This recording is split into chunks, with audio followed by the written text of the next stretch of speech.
everyone, welcome back to our YouTube channel. Today I'm with Sakshi. Hope you all are doing well. So today we are back with another video of chapter number 2, class 10 geography, which is forest and wildlife resources. आज हम इस chapter के question bank को discuss करेंगे, यानी इसमें से जो मोस्ट इम्पॉर्टेंट क्वेश्चंस आ सकते हैं उनके बारे में पढ़ेंगे. So first of all, starting with very short answer type questions. Very short answer type question आपके मेनली 1 मार्क के होते हैं, जिसमें फर्स्ट क्वेश्चन है डिफाइन बायोडाइवर्सिटी. बायोडाइवर्सिटी क्या होती है उसको आपको सिर्फ डिफाइन करना है, तो आपको उसकी डेफिनेशन यहाँ पर देनी है इन 1 मार्क. नेक्स्ट है state 4 main reasons for depletion of forest. Depletion of forest मतलब फॉरेस्ट के कम होने के पीछे क्या 4 मुख्य कारण है, मेन रीजंस है, वो आपको यहाँ पर बतानी है. What percentage, third question, what percentage of India's land area is covered with forest. India के लैंड एरिया का क्या परसेंटेज फॉरेस्ट से कवर्ड है, यानी कि इंडिया की जो लैंड है उसमें कितनी परसेंट लैंड फॉरेस्ट को डिनोटेड है, वो आपको इस क्वेश्चन में बताना है. अगेन फोर्थ है नेम द स्टेट इन विच बीच बचाओ आंदोलन टुक प्लेस. बीच बचाओ आंदोलन कौन सी स्टेट में हुआ था, वो आपको उस स्टेट का नाम लिखना है कि इंडिया की कौन सी स्टेट में बीच बचाओ आंदोलन हुआ था. Fifth question name the project launch by government of India to conserve wildlife. वो प्रोजेक्ट जो गवर्नमेंट ऑफ इंडिया ने लॉन्च किया था वाइल्ड लाइफ को प्रोटेक्ट करने के लिए, वो कौन सा प्रोजेक्ट था उसका आपको यहाँ पर नेम लिखना है. This will also come in 1 mark. So इसी के साथ हमने 1 मार्क के 5 इंपॉर्टेंट क्वेश्चंस कवर किए हैं. अब हम सेकंड कैटेगरी में चल रहे हैं, which is our short answer type questions, जो ग्रेजुअली 2 to 3 मार्क में आते हैं. इसमें फर्स्ट है mention the importance of forest. Obviously हमने इस चैप्टर में फॉरेस्ट के बारे में पढ़ा और हमने ये भी पढ़ा है कि फॉरेस्ट के बिना लाइफ और ह्यूमन सर्वाइवल पॉसिबल नहीं है. तो फॉरेस्ट की क्या इम्पोर्टेंस है वो आपको यहाँ पर बतानी है. मेंशन के साथ साथ आपको यहाँ पर एक्सप्लेन भी करना है. सो मेंशन और explain the importance of forest. Next question state the main causes of forest degradation in India. Forest जो है इंडिया में दिन प्रतिदिन कम होते जा रहे हैं, उसके पीछे क्या कॉजेज हैं, क्या कारण है, उनके बारे में आपको यहाँ पर बताना है.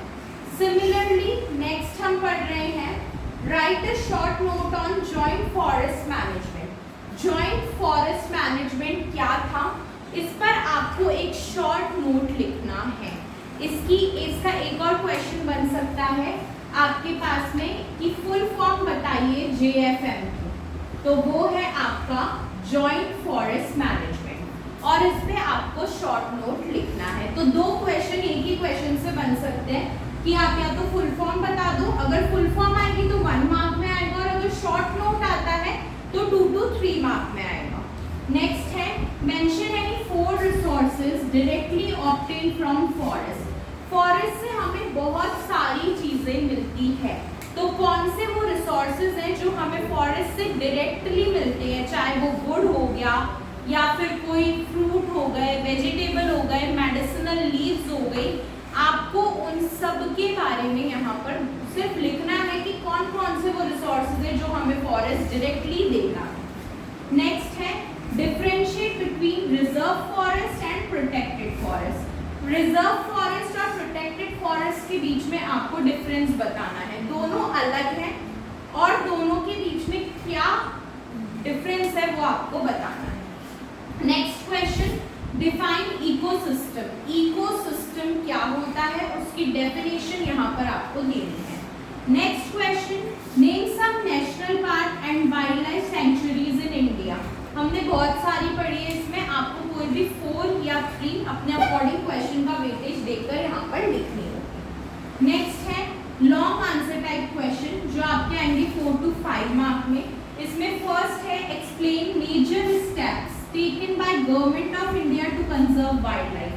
गवर्नमेंट ऑफ इंडिया क्या कर रही है वाइल्ड लाइफ को बचाने के लिए, हंटिंग बैन कर रही है, पोचिंग बैन कर रही है, या जो भी उसने प्रोजेक्ट्स चलाए हैं वो सब के बारे में आप रेफरेंस ले लेके यहाँ पर बता सकते हो. नेक्स्ट है what is project tiger.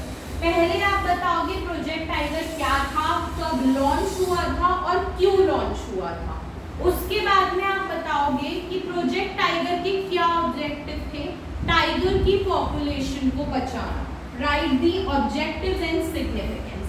Tiger की पॉपुलेशन को बचाना, हंटिंग को रोकना, पोचिंग को रोकना, टाइगर ट्रेड को रोकना, ये इसके ऑब्जेक्टिव्स थे। और इसकी इंपॉर्टेंस क्या थी, इससे क्या क्या हुआ था। प्रोजेक्ट टाइगर इंपॉर्टेंट क्यों साबित हुआ था, बिकॉज पहले टाइगर्स की पॉपुलेशन प्रोजेक्ट टाइगर को लॉन्च करने के बाद में बढ़ गई थी। लेटली वो कम हो गई, लेकिन पहले बढ़ गई थी। लोग अवेयर हो गए थे, लोग डर भी गए थे जो हंटिंग वगैरह करते थे कि अब अगर टाइगर को हंट करेंगे तो हमें कुछ पर्टिकुलर अमाउंट ऑफ फाइन देना पड़ेगा। तो प्रोजेक्ट टाइगर क्या था, इसके ऑब्जेक्टिव क्या थे, इसकी सिग्निफिकेंस क्या थी, वो सब आपको इसमें बताना है। Next, describe the types of forest in India. 3 type of forest हमने इस चैप्टर में पढ़े हैं। तीनों टाइप्स आपको बताने हैं और उनकी डेफिनेशंस भी यहाँ पर देनी है। उन्हें ब्रीफली डिस्क्राइब करना, बिकॉज क्वेश्चन 4 to 5 मार्क्स का। Next, describe the following. हमें इन 2 के बारे में बताना है। फर्स्ट इज चिपको मूवमेंट या चिपको आंदोलन, सेकेंड इज बीज बचाओ आंदोलन। ये इंपॉर्टेंट क्वेश्चंस है। इनमें से मोस्ट इंपॉर्टेंट जो लॉन्ग में एक्सपेक्टेड होते हैं वो है एक तो आपका प्रोजेक्ट टाइगर और एक ये 2 आंदोलन। इनमें से कोई एक जरूर आता है हर साल। या तो ये आ जाएगा कि ये कब हुए, ये आ जाएगा कौन सी स्टेट में हुए, या इनमें क्या हुआ था। So we have to be prepared according to all the things. So with this we have completed the important questions of chapter number 2, Forest and Wildlife Resources. We'll be back with another video super soon. Till then, stay tuned.